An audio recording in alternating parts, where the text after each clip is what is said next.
넷째 날입니다. 파리, 가축, 종기. 협상을 시작한다. 패배한 것을 의미한다. 무력하다는 것을 이라고 하는 어절들이 나오는데요. 바로에게 약간의 변화가 있는 듯이 보입니다. 넷째 날은 재앙의 진상이 보인다.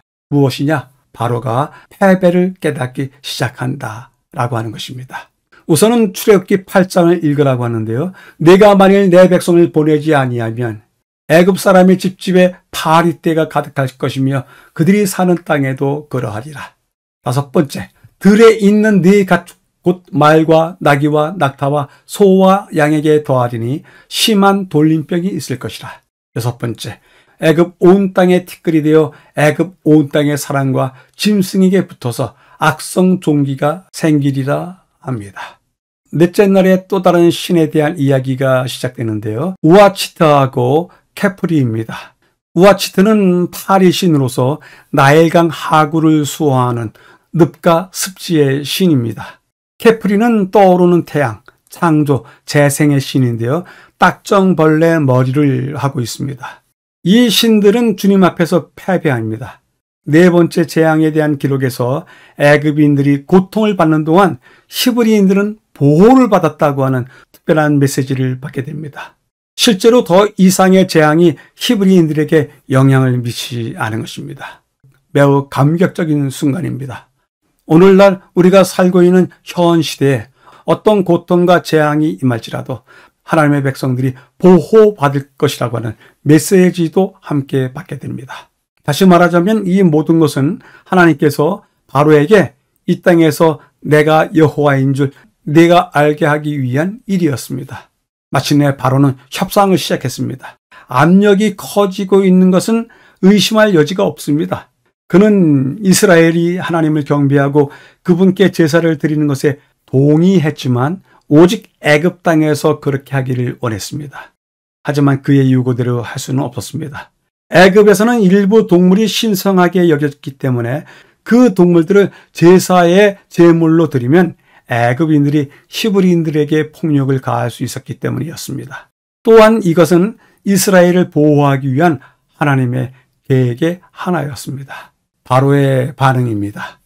내가 내 백성과 네 백성 사이를 구별하자. 하나님의 말씀이십니다. 그러자 25절 바로가 모세와 아론을 불러 이르되 너희는 가서 이 땅에서 너희 하나님께 제사를 드리라. 모세가 이르되 그리함은 부당하니이다. 너무 멀리 가지는 말라. 그런즉 너희는 나를 위하여 간구하라. 여러 이야기를 하면서 약간의 터닝 포인트를 삼는 모습을 보이기는 하지만 그 결과는 여전히 백성들을 붙잡아 두게 됩니다. 가운데 부분에서는요, 또 다른 신에 대한 이야기를 하게 되는데요. 가축들이 재앙을 받게 되는 것인데요. 애굽의 사랑과 보호의 여신인 하토르는 소의 머리를 가진 신으로 묘사되어 있습니다. 그리고 황소신 아피스도 고대 애굽에서 높이 여겨지는 신이었는데 그는 황소신이었습니다. 가운데 있는 그림으로서의 관은 여신 하토르가 쓰는 관이었었는데요. 그 안에도 여전히 코브라의 형상을 찾을 수가 있습니다. 다섯 번째 재앙으로 말미암아 애굽인의 가축이 죽는 것은 또 다른 중요한 신이었던 이 두 신들의 패배를 의미했습니다. 다섯 번째 재앙이 끝난 다음에 바로의 반응입니다. 여호와가 이스라엘의 가축과 애굽의 가축을 구별하리니 이스라엘 자손에게 속한 것은 하나도 죽지 아니하리라 하셨다 하라. 바로가 사람을 보내어 본즉 이스라엘의 가축은 하나도 죽지 아니하였더라. 그러나 바로의 마음이 완강하여 백성을 보내지 아니하리라. 지금 다섯 번째 재앙 이야기가 끝난 다음에도 백성을 보내지 않는다라고 하는 바로의 완강한 마음을 표현하고 있습니다. 이제 여섯 번째 재앙을 보게 되는데요. 악성 종기가 내는 재앙입니다. 여러분들이 보시는 그림 속에 왼쪽에는 이시스 신, 가운데 신은 임호탭 신, 그리고 오른쪽 신은 세크메트 신입니다.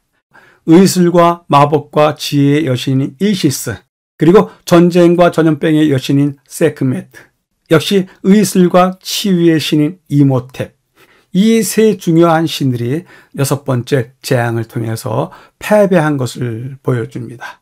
이 신들은 그들을 숭배하는 백성들을 보호하지 못했습니다. 이제는 마술사와 주술사조차도 악성 종기에 걸려서 너무 괴로웠습니다. 왕궁에 출두할 수 없는 역설적인 모습을 보여줍니다. 그들이 하늘과 땅의 창조주 앞에서 무력하다는 것을 여실히 드러내고 있는 것입니다. 10가지 재앙의 이야기 가운데 처음으로 여호와께서 바로의 마음을 완악하게 하셨다라고 하는 구절이 등장하는데요. 이 구절이 다소 혼란스럽게 보일 수도 있겠지만 전체 맥락을 보면서 이해한다면 주께서는 우리가 당신을 거듭 거부할 때면 그 결과를 스스로 거두게 하신다는 사실을 다시 한번 확인해주고 있습니다.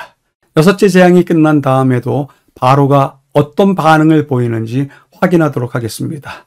요술사들로 악성 종기로 말미암아 모세 앞에 서지 못하니 악성 종기가 요술사들로부터 애굽 모든 사람에게 생겼습니다.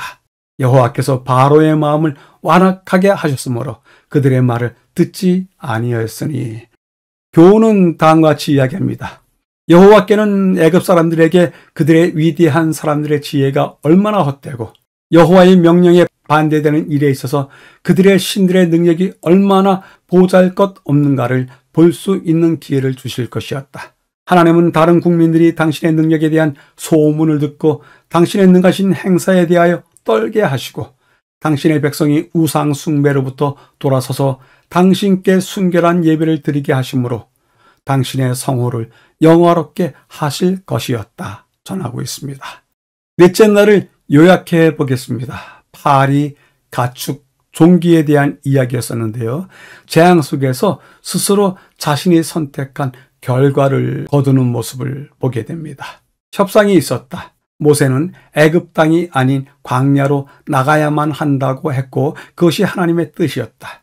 애굽인들의 사랑을 많이 받던 주요 신들도 패배했다.